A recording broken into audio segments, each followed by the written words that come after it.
Space. Time. Reality. It's more than a linear path. It's a prism of endless possibility.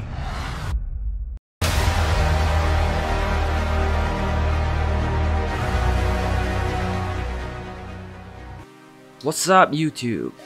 This week is all about the wondrous world of what ifs. And it's really exciting for me because I've been wanting to share this the moment I made them. So without further ado, let me introduce two new members of the Spider-Verse, Spider MJ and SpiderNed. In my debut 504 video, I gave an overview on digital sculpting, but I didn't mention anything about the software or the tools that I used, and some of you are curious about it. So I want to touch on it, but I will be brief so that the rest won't get bored. Here you see an almost completed sculpt of Ned, which I did in 2019, in this program called ZBrush. You can think of it as playing with clay in a digital space. You start off simple at a low resolution, you look at a reference photo, and you make adjustments to the clay. I'm using a brush called Move Brush, which does exactly what you think it would do. It moves the clay. We have also a clay build-up brush, which adds or removes clay from the head. And we have the damn standard brush, which is like a sharp carving tool. So with the mixture of these tools, and with the help of references, we repeat the steps of referring and adjusting until we get the likeness that we want. If you're interested in any of the specifics, leave a comment and I will touch on it in the future. Now we can talk about hair sculpting.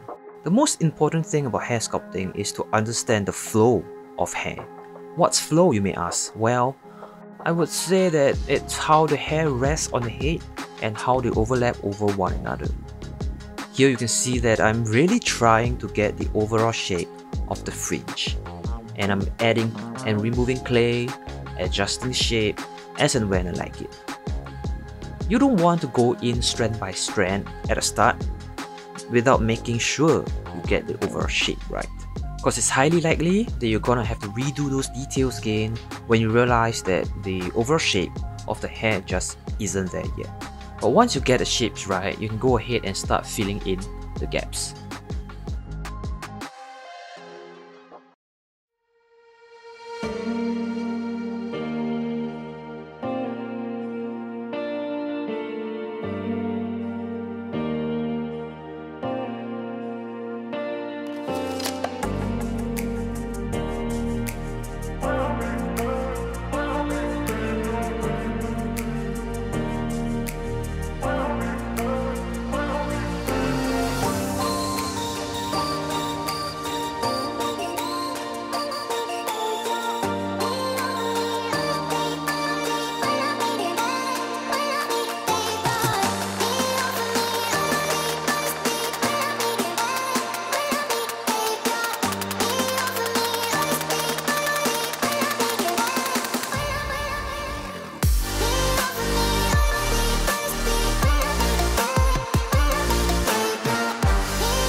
Back in January 2020, I printed the Ned head and I painted it fairly poorly.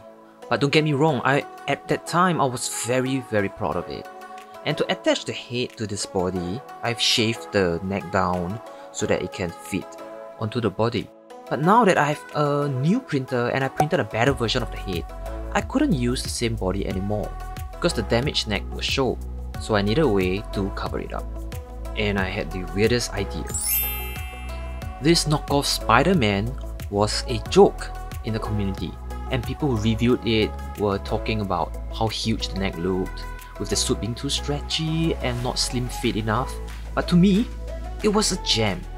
I was like, what if I could use this stretchy suit over this fat body?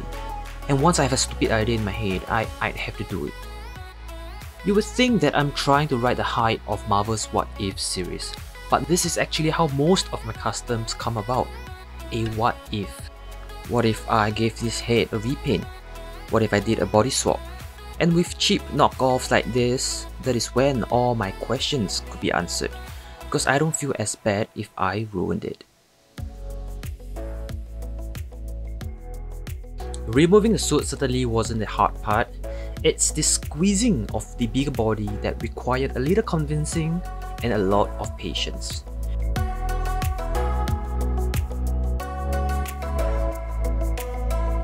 You'd think that it's not possible to do so, but the suit is really forgiving. It engulfed the body perfectly.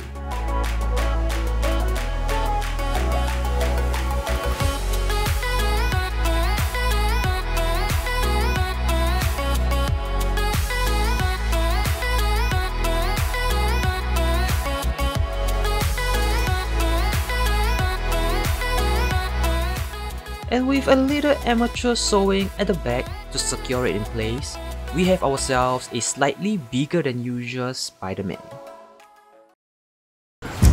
In your universe, there's only one Spider-Man.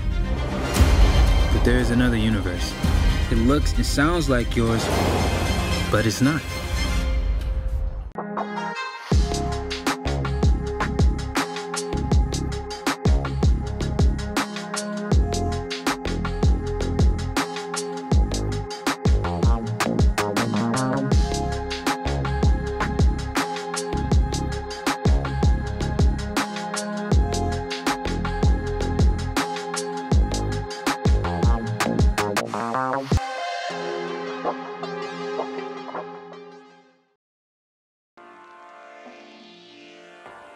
I really love how Ned turned out.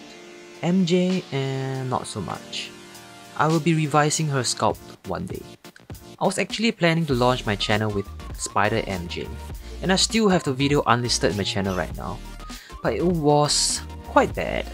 I wasn't comfortable with voicing over for the video because I have a strong Asian accent, and I didn't want it to be distracting or off-putting to anyone. But that really took away a lot of my personality, so I decided to do voiceover in the end. Well, that's a little history on my first ever YouTube video, which will never see the light of day. Anyway, thank you so much for watching this video. If you enjoyed it, remember to like, subscribe, turn on notification bell. I'll see you next Friday. I don't like bullies. Just go cry to your father, you little weasel.